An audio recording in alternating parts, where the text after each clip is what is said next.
வீட்டுக்கு ஒருவருக்கு அரசு வேலை வாங்கித் தருவதாக அண்ணாமலை பொய் சொல்லி மக்களை ஏமாற்றுவதாக அதிமுக மாநிலங்களவை உறுப்பினர் சி.வி. சண்முகம் குற்றம் சாட்டியுள்ளார். எப்படி மத்தியில் ஒரு அரசாங்கம் இருக்கு 10 வருஷமா எலெக்ஷன் வரும்போது தான் 600 ரூபாய் இந்த கேஸ் 1200 ரூபாய் ஆகினாங்க. அவர் இதோட அவர் பெரிய ஒரு சின்ன மீன், அவர் பெரிய மீன். 200 ரூபாய் இருந்தது, 1200 ரூபாய் கேஸ் ஆச்சு. இப்ப எலெக்ஷன் வருதுன்னு உடனே 200 ரூபாய் போச்சுங்க. 10 ரூபாய் பொருள் 20 ரூபாய் ஏற்றி இந்த கடையில் விற்பாதேமா போனீங்கன்னா தாராளமா கொடுப்பான். 20% உங்களுக்கு தள்ளுபடி, 30% தள்ளுபடி. என்னன்னு கேட்டீங்கன்னா 100 ரூபாய் பொருள் 150 ரூபாய். அப்புறம் உங்களுக்கு தாராளமா 20 ரூபாய் குறைச்சு தரேன். எப்படி பார்த்தாலும் 30 ரூபாய் உங்களுக்கு லாபம்.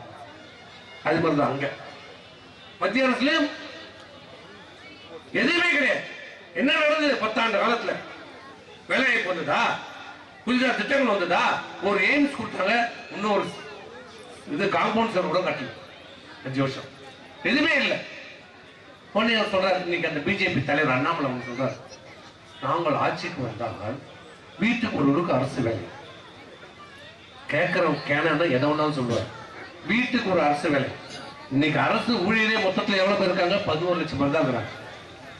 அரசு வேலையே அவ்வளவுதான் 11 லட்சம் இல்ல 12 லட்சம் தான். அப்போ வீட்டுக்கு ஒரு வேலைன்னா எவ்வளவு பேர் கொடுக்கணும்? குடும்ப அட்டை எத்தனை பேர் இருக்குது? 2,24,00,000 குடும்ப அட்டை இருக்குது. அண்ணாமலை சொன்ன மாதிரி எவ்வளவு பேருக்கு வேலை கொடுக்கணும்? 2,24,00,000 பேருக்கு வேலை கொடுக்கணும். எங்கடா இது? கடல்லே இல்லை. இந்த ஜாமீன் கேப்பாரு ஒரு பட்டில வடிவேலுக்கு, அந்த ஜாமீன் மீன் கடல்லே இல்லை. அது மாதிரி வேலை 2 கோடி பேருக்கு எங்க இருக்குது? அரசு வேலை எங்க இருக்குது? சொல்லு. யாரை ஏமாற்ற பார்க்கலாம்?